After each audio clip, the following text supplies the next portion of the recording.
Движењето против осиромашување е против било какво зголемување на даноците, против зголемување на трошоците за придонеси на здравствено, пензijско осигурување и придонеси за вработување.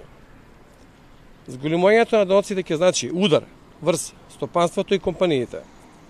Зголемувањето на трошоци за работа, кои ќе резултираат со пореметување на балансот и поскапување на производите за секојдневна употреба. На крајот, секи удари под джебот на граѓаните. Собствениците на компании, зголемите трошоци кои ќе се наметнат преку зголемите даноци, нема да ги надоместат со тоа што ќе се скати од својот профит, туку преку намалување на платите на работниците.